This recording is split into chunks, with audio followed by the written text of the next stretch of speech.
নমস্কার বন্ধুরা, আমি রাজীব সরকার খাটো জাতের লতিরাজ বারিয়াকের চ্যানেল থেকে বলছি। বন্ধুরা, আমি এই যশোরের লতিরাজ বারিয়াকের খাটো জাতটা নিয়ে কাজ করি। এটা আমি সারা বাংলাদেশে চারা সেল করে অনেক মানুষকে আপনার সফলতার মুখ দেখিয়েছি। যারা সুন্দরভাবে চাষ করছে তারা অনেক টাকা ঘরে তুলতে পেরেছে। তো আজকে আমি এমন শত শত গল্প কিন্তু আমি আমার চ্যানেলে দেখিয়েছি আপনাদের সরজমিনে। তো আজকে দেখাবো একজন ব্যর্থ কৃষকের গল্প। দেখেন, আমি এই আমার জাতটি ছাড়া অন্য কোনো জাত নিয়ে কিন্তু আমি আজ পর্যন্ত কোনো কথা বলিনি, কিন্তু আজকে একটু কথা বলবো। যে দেখতে পাচ্ছেন এই গাছের কিন্তু মাথায় তিলক ফুটা। এই গাছটির বলা হয় যে একে নাকি যে লতিরাজ বারিয়াক এর জাত। আমি মেনে নিলাম যে আপনার জাতটি লতিরাজ বারিয়াকের। তো এই যে আপনার গাছগুলো দেখতে পাচ্ছেন, গাছের আনুমানিক বয়স ঠিক কতটা হবে দর্শক মণ্ডলী আপনারাই বিচার করবেন। তো গাছের গোড়ার দিকে আমি একটু দেখাই। একটা গাছের কাণ্ড হয়েছে কিন্তু 10টা 12টা করে। এই হচ্ছে গাছের অবস্থা। আর জমিটা যদি আমি একটু দেখাই, গাছে কোনো প্রকার লতি নাই।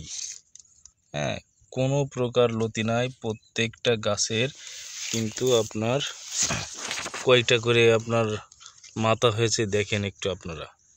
হ্যাঁ, কয়টা করে মাথা হয়েছে এবং গাছের কতদিন বয়স, এইটা আপনারা একটু দেখেন।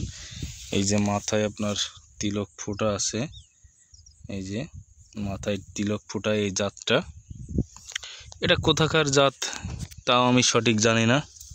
হ্যাঁ, তবে কিছু লোক কিন্তু গলা ফাটায় যে যশোরের জাত ভালো না, যশোরের জাতে লতি হয় না 4-5 মাসের বেশি। হ্যাঁ, তো আমি তাদের বলবো যে আপনারা খাটো জাতের লতিরাজটা অবশ্য চাষ করেননি, তার জন্য আপনারা এই সমস্ত কথা বলেন। যদি খাটো জাতের লতিরাজটা চাষ করতেন তাহলে বুঝতে পারতেন যে জীবনকালটা কতদিন আর কতদিন থেকে লতি হয়। হ্যাঁ, তো আজকে দেখেন যে এরকম গাছ যদি হয় তাহলে আপনি কিভাবে লাভবান হবেন। এই হচ্ছে একজন কৃষকের অবস্থা। তিনি কিন্তু ক্ষেতটা ছেড়েই দিয়েছেন।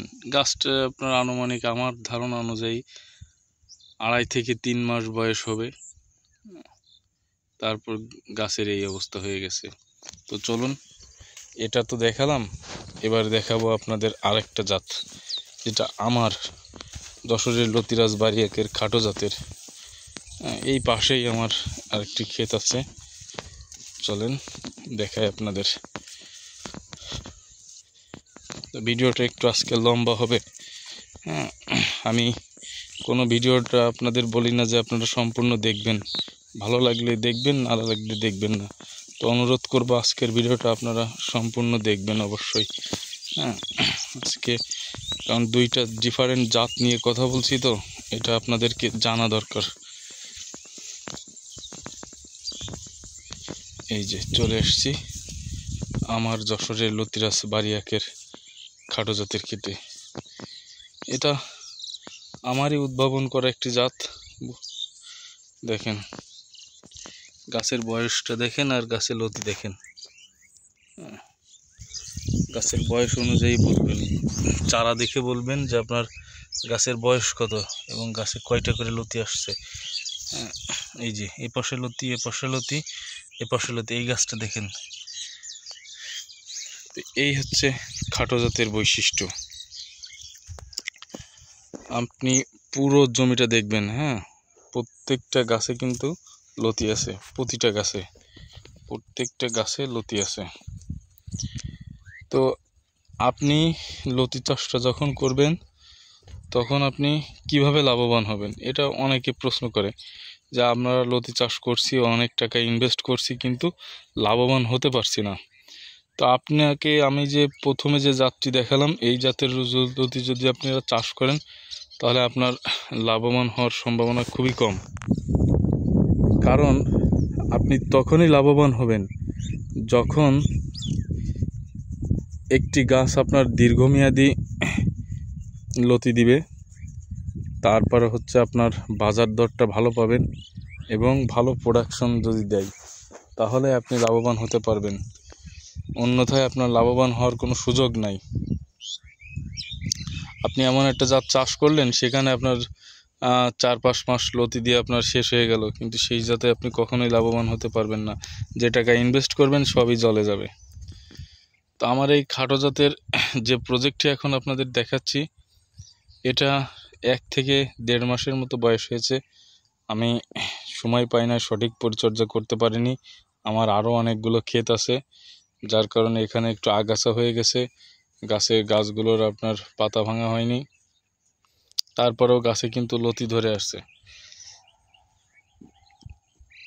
তো আপনারা যারা লতি চাষ করতে আগ্রহী আছেন, আমি বারবার বলি আপনাদের জাত চিনে অবশ্যই চাষ করবেন, তাহলেই আপনারা লাভবান হবেন।